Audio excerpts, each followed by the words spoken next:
What's up, party people? It's a beautiful cold day in New York. I'm here. It's Wednesday. It's New Comic Day. I'm bringing you a new interview like I have done for the last few weeks, and I'm very happy about that. I got my Goblin Mode shirt on, and I'm ready to go. This week's guest is Tony Fleecs. We talk about Stray Dogs. We talk about Uncanny Valley. We talk about Feral. We talk about all his work. Check it out.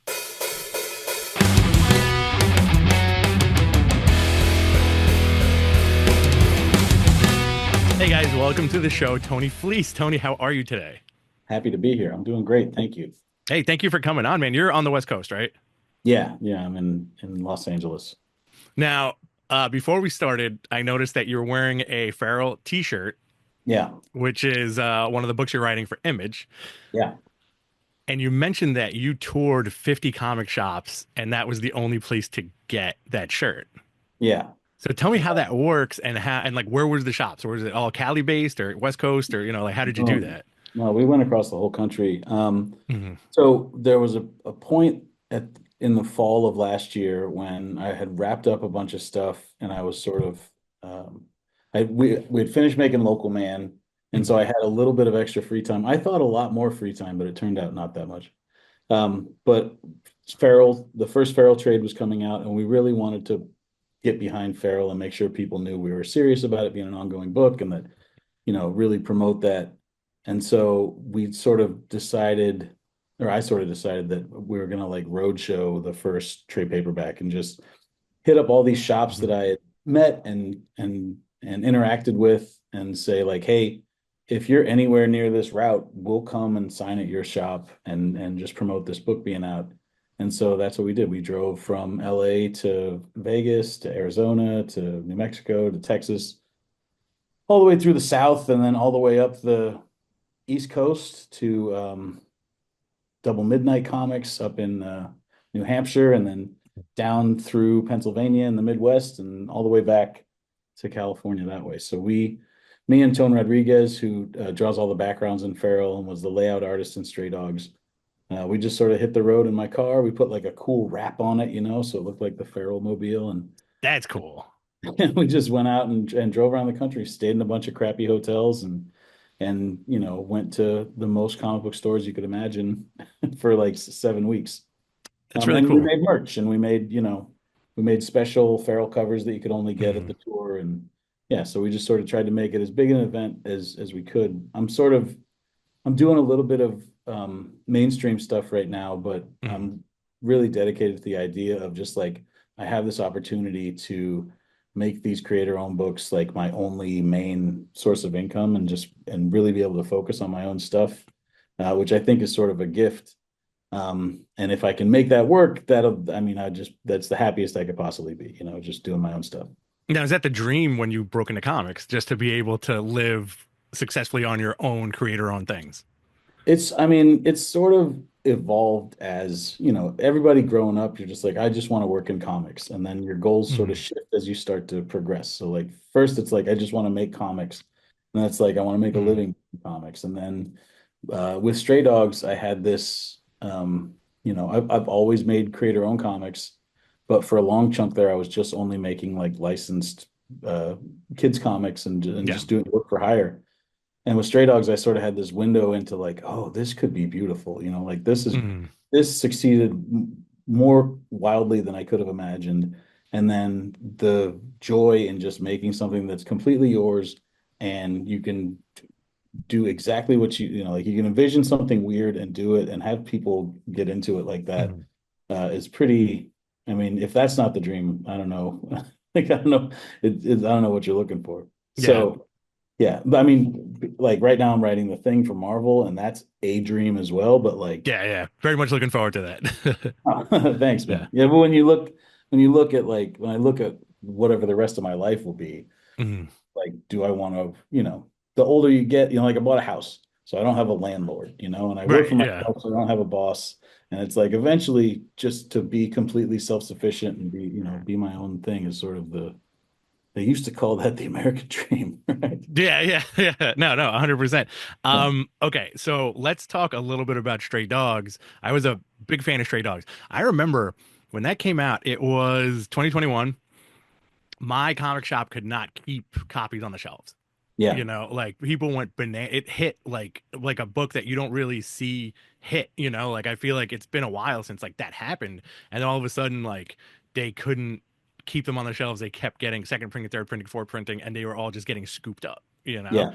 so at up until that point, was that the most successful comic that you have done? Yeah, yeah, of course. I Mm, mean, we sold like a hundred after all the printings and stuff. I think we sold like 160,000 of that first issue. wow. And before that, the most successful thing I'd Mm, had anything to do with was like I sort of worked on My Little Pony #1, but right. that's like I just did a cover for that issue or maybe two covers for that issue, and that sold I think 100,000. And at that time, that was like shocking. Hmm. Like it still would be shocking if My Little Pony came out and sold 100,000, Yeah. yeah, at that time I was just like, this is the biggest thing I'll ever even be close to being a part of, and then to do my own thing that sold more than that was pretty pretty terrific. It's Yeah. sort Yeah. of like I don't have any friends that have um a story like that. I mean, I guess I'm friends with Nick Dragata. He sort of had one of those years last year. Yeah. Yeah. For sure. But yeah, Um, it was crazy. It was completely unexpected, um, and a real situation where because we had done those homage covers too, like I think if like from being there watching it, I think what mm, happened with Stray Dogs was it was a time where a lot of people were home. yeah. It was COVID times. It was people were stuck at home, so they were sort of like back around to collecting, and we were past the point where they were afraid they weren't going to be able to get into their stores or get their comics. Hmm. And then also it was a surprisingly like that first issue I'm really proud of because it's like you read it and you want to know what happens next. Yeah. For sure. And but it doesn't look like that's what it's going to be from Hmm. to look at it on the shelf. So it was a real like a I think we did a good job of surprising people with that. And then those horror movie covers Hmm. just being because we were stuck at home too, being able to just crank one of those out every 2 weeks if they needed another one, or every month if they needed another one. We did I think like 30 different reprint covers just for the reprints, not even counting like retailers or Yeah. Yeah. yeah. That's wild too. Is I again in that time frame where it was like people were still kind of at home. Your Stray Dogs was hitting. I remember because I'm still tight with. I used to work at my LCS like ages ago, but I'm still tight with everybody there. And it was like the three top books that they could not keep on the shelves were Stray Dogs, um, Something's Killing the Children, Mhm. and the that Donny Cates run of Venom. Oh yeah. Yeah, for some reason they were just like, yeah, we can't get enough of these, and it's going nuts. And also, my store was doing curbside delivery, so that kind of Yeah. made it tough for them. But a lot of people did that across the country. Now, did that success on that first series give you pretty much like carte blanche at Image? Were they like, hey, listen, whatever you got, you can do They have not said that. Uh, it? but it definitely did open. I feel like it sort of opened the door Yeah. there. I had no experience with Image before that. I Hmm. had never, I had never submitted anything. Well, no, I submitted something to them once in probably like 2011 Hmm. that they didn't pick up. Um, and then but beyond that, I didn't have any real contact with them. So yeah, it's easier now for me to get stuff going. Good. And that's lucky because that's the only publisher that I would want to, Hmm. make create our own books with. Yeah. Well, how does that relate to Uncanny Valley? I'm a big fan of Uncanny Valley, also. So and I like that. also Now correct me if I'm wrong. Was that supposed to originally be a miniseries and then got extended? uh so it was how do I say this? Well, I pitched it to Boom. Uh-huh. Boom came to me and they liked uh, Stray Dogs, and they Hmm. wanted to do something together, create their own. And I gave them a list of all my stuff. I have like this document that's like a PDF that has images Hmm. and synopsis and stuff, and stuff that I've made, stuff that I'm gonna make. And they went through it and they picked out Uncanny Valley, and they asked to talk more about it. And so I told them about here's what the thing is, and they Hmm. were like, yeah, let's do that. Um, and then um, as I was as we were making it, like we got Dave Wachter to draw it, and we're working on it. Hmm. Um, I was always writing it as a big long 10, 12 issue thing. Hmm. And then as it went on, there was they like to be conservative with the if they could have gotten the full story of Uncanny Valley in six, that would have been much better for them. So I really had to Okay. hustle and sell a lot of books on that to get them to take a shot at doing the full thing. So it was solicited Yeah. as a six issue thing, but it was always a longer story, and it was just a matter of us just sort of proving that like, no, this is a good thing. This sells, which is a lot of pressure, um, and sort of uh, uh, yeah, it was just a lot of pressure, Yeah. like to get to be able to tell the whole story, which is something that I don't have at Image because it's there's no advance. They don't pay. Sorry, my dog's making a little noise. Mhm. There's no like they don't pay us in advance at Image. We just make money off the back end. So Mhm. if I want to do something that's 12 issues, or like in the case of Farrell, we want to do a thing that's like, 60 or more issues Mhm. long, they're just like, yeah, go for it. And, if eventually if they're losing money on it and Right. just Yeah. putting it out, then that's a discussion we got to have. But so far we're doing good. So, yeah. Yeah, that's So, fantastic. Yeah, that definitely answered the question. So, Feral now is your main book, right? That you're yeah. working on. So What there's do one. we? So we have one Yeah. more Uncanny Valley. Hmm. Dave is finishing up art on issue 9 of that right now, and I still have to write issue 10, which is sort of like the big Yeah. finale issue of that. So there's one more of those, and then Feral is the main. That's the main concern because it's ongoing. Because I'm planning for what happens 10 issues from now and 20 issues. Yeah. It seems like you have a huge love for animals too. Between Stray Dogs and Feral, and even like your short work on My Little Pony. Yeah, Which I feel like people probably still ask you for like pony sketches, right? I was just at a My Little Pony convention this weekend in Texas, and yeah, it's I always describe it as being like Star Trek conventions after Star Trek went off the air in like the 60s Yeah. or Yeah. the Yeah. Yeah. 70s.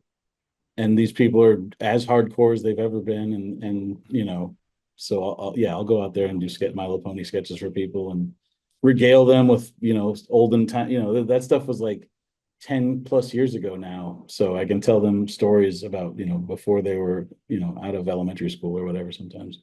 Yeah, that's wild to me because like that's a world that I cannot comment on, no, or like, and I have no idea about, but I Yeah, know it's one of those things as a comic fan and as a pop culture fan, I know it's there. I know there's like an insane fan following yeah, for My Little Pony. yeah. But yeah, back to my original question, Animals. you love animals. Yeah, and well, especially what I love is sort of like, I mean, I here's my dog right here's my little guy. He's in his sleeping in Ah, his it's adorable. that's Baxter.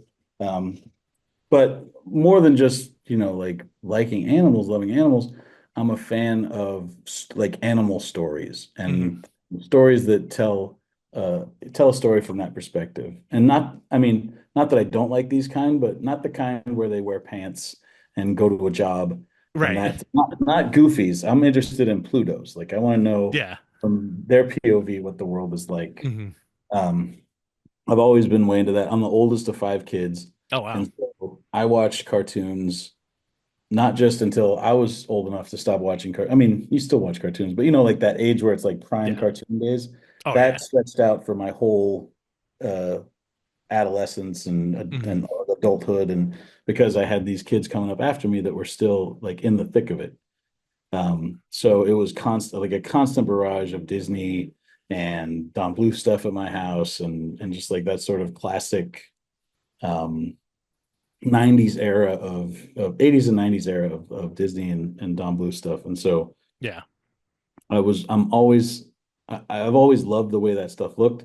And I also loved the way that it um what like when I would draw comics when I was growing up, I would Hmm. draw superhero comics because I thought like that's what comics were. But once I sort of started thinking about them in terms of like indie comics and black and white comics, then the world really opens up. And I feel like Trish and I in Stray Dogs and Tone and Brad Simpson sort of landed on this Hmm. thing where we can tell these stories that put you in a mindset of I feel the way I felt when I was watching these things, or like Yeah. you feel comfortable seeing them. And then it sort of opens up this whole world that we can sort of do twisted things and surprise people with stuff just because we figured out a way to like take that and do it in comics, you know? Does that make sense? No, no, absolutely, absolutely. Yeah, I was that's a better answer than I could have hoped for. Especially like just you brought me back to like my youth. I'm a little blurry here. Hang on. It brought me back to my youth, like getting home at like 3 o'clock in the afternoon, and there was I don't know how old you are, but like I'm gonna be 44 this year, and it was Yeah. like prime cartoons. You know, like you got Yeah. cartoons, like you know Transformers was still on. You had all the Disney stuff, which I loved, Yeah. and I can't for the life of me remember the gummy bears. Hmm. You know, very much Yeah. like I feel like Early Disney that's afternoon. yeah. Yeah. That stuff I always found very cool. And like I just picked up the Carl Barks Scrooge, like Oh one of yeah. the first hardcovers. And like that's really cool stuff. Now, as far as your art goes, would you consider yourself more of a cartoonist or more of like sequential art? Like how does that come into play with the stuff you're writing? That's interesting. I mean, I always like the way I draw is cartoony. I would Hmm. consider myself a cartoonist because I write and draw, although most of the time right now I'm either writing for somebody else Hmm. or I guess when we do Local Man, that's as close to, like we're co-writing that and I'm drawing it. Yeah. But that looks more realistic because it's like I use a lot of photo reference on that book. Hmm. Uh, so, but yeah, I consider myself to be a cartoonist. I think that's the closest descriptor to what it is I do. The ultimate dream would be to just write and draw stuff myself for a while, like Right. if I can get Feral up on its feet enough that I can just,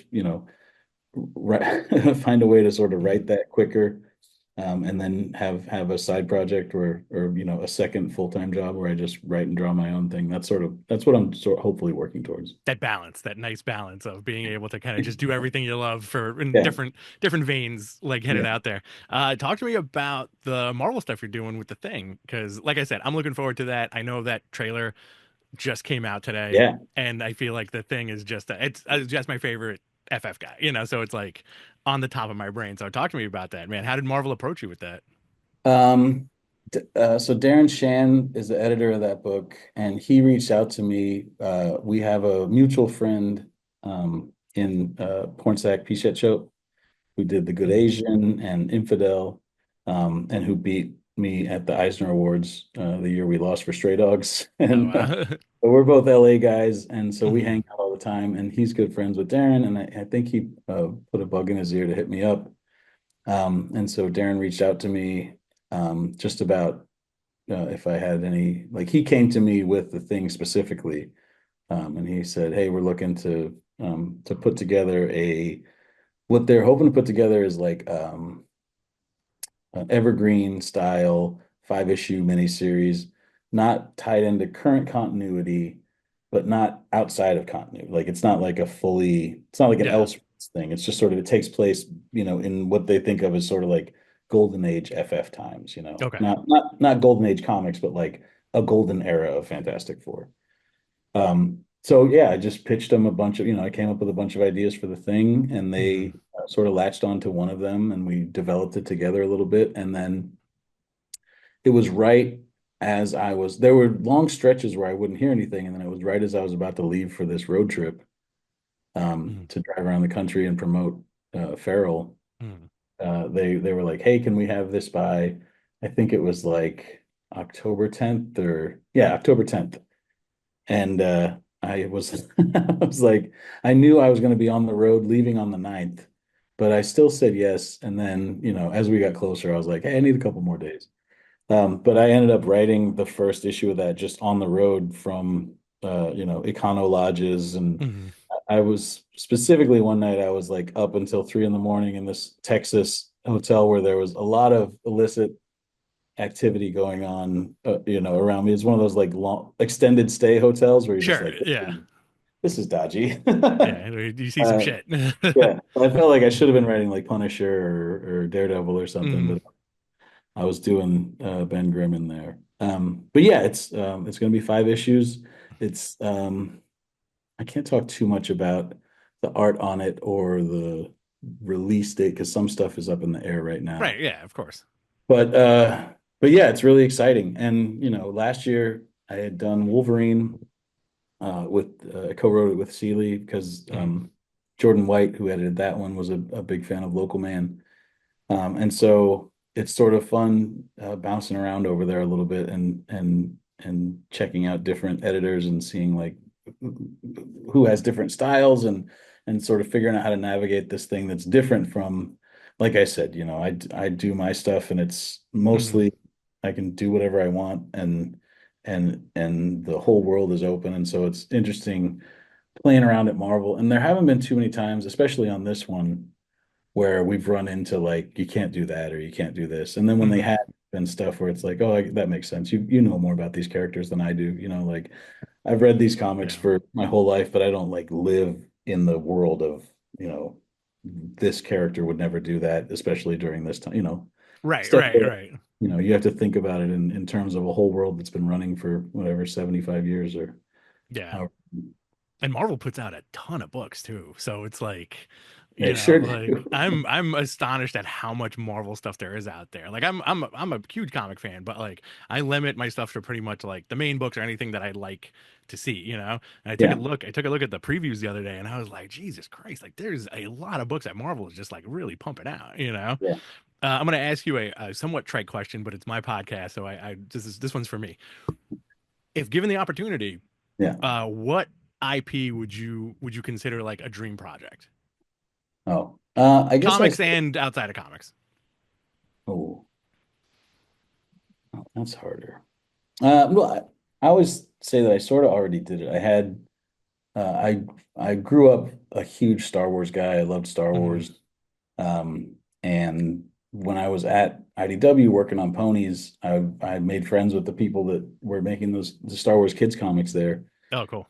And before they had that license, they asked me to pitch a bunch of like ideas for like writing and drawing Hmm. Star Wars stuff, which at the time was like I think I'd written a couple issues of pony stuff, but I hadn't, I wasn't known for like my writing at that point. So Hmm. I was really excited about that. And I was like, oh, these guys really believe in me, Hmm. I'm sort of like loyal to IDW for the long haul for that. And just because they kept me alive for 10 years working on Yeah, those yeah. ponies. But they didn't end up going with any of the pitches that I gave them, but they did eventually come to me to draw. Um, I think I did like 5 issues of the Star Wars comic Hmm.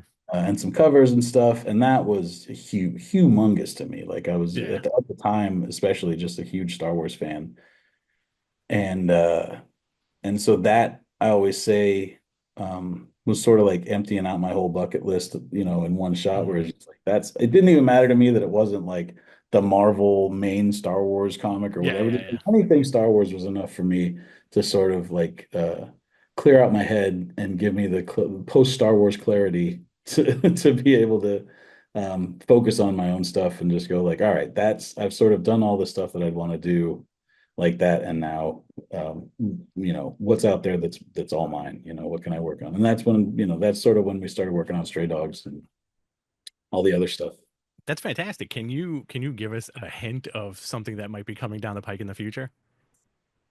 of stuff that I'm working on. Yeah. Tim Seeley and I are doing a follow-up to, it's not a follow-up to Local Man. It's not like the next part of Local Man, Hmm.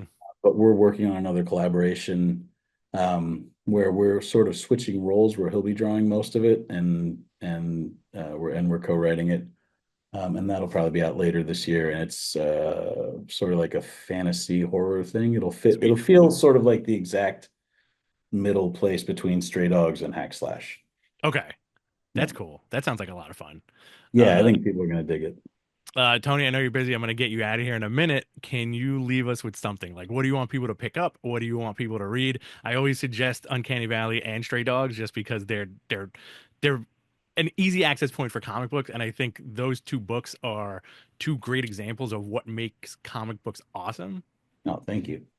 Yeah, I mean, we try to make entry level comic books, Mm. like not that they're for children, but that they're for, your brother-in-law who hasn't read comics in 20 Yeah. years, or you could give this to your mom or whatever. And so those two for sure, but definitely if you have read Stray Dogs, or if you've even heard of Stray Dogs and thought maybe like that's something I'd be into, check out Feral. The first volume is out now. The second volume comes out in 1 month, I believe it comes out. I think in March 15th or something like that.